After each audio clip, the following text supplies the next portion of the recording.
बेहट तहसील प्रशासन और खनन विभाग का बड़ा कारनामा सामने आया है। तहसील प्रशासन और खनन विभाग ने हाईकोर्ट व सुप्रीम कोर्ट के आदेशों का उल्लंघन करते हुए बिना जांच किए 132 की जमीन पर खनन पट्टे जारी कर दिए।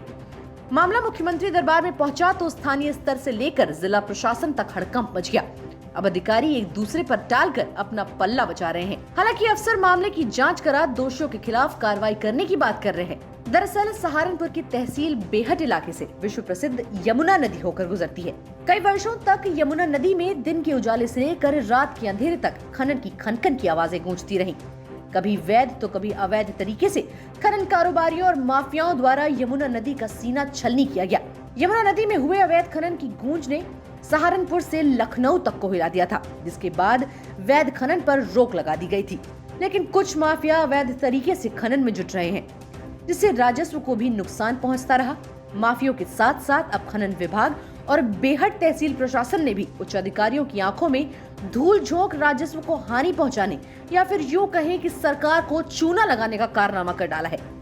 खनन विभाग और तहसील बेहट प्रशासन ने बिना जांच किए धारा 132 की भूमि यानी नदी की भूमि को निजी दर्शाते हुए खनन का पट्टा आवंटित कर दिया।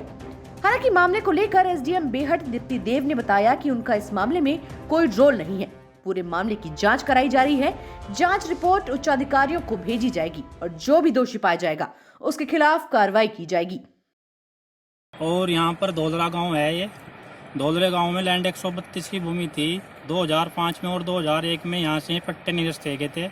जो लैंड 132 की भूमि है, जो मतलब इसका रिकॉर्ड हमें तहसील से निकलवा, वो 159 में वो लैंड 132 की भूमि और उस पर गलत तरीके से अधिकारियों की मिली भगत से ने पट्टे कर दिए खनन के। और ये गलत है। सरकार को इसमें राजस्व की हानि पहुंच रही 1 करोड़ रुपए की कम से कम। और जो भी इसमें संलंबित अधिकारी या कर्मचारी हैं उन पर कार्रवाई की जा और ये पट्टे निरस्त किए जाएं। जी देखिए, कृषि भूमि को कृषि योग्य बनाए जाने के लिए खनन से संबंधित परमिट जारी किया जाता है। ये परमिट डीएम साहब के तरफ से जारी होता है और उसमें तहसीलदार की रिपोर्ट जाती है। मेरे स्तर से इस प्रकार के प्रकरणों में किसी कार्रवाई की आवश्यकता नहीं होती।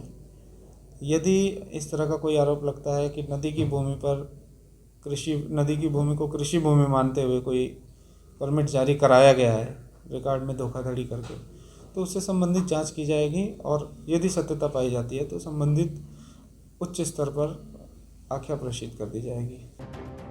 सहारनपुर से दस्तक टाइम्स के लिए जोगेंद्र कल्याण की रिपोर्ट।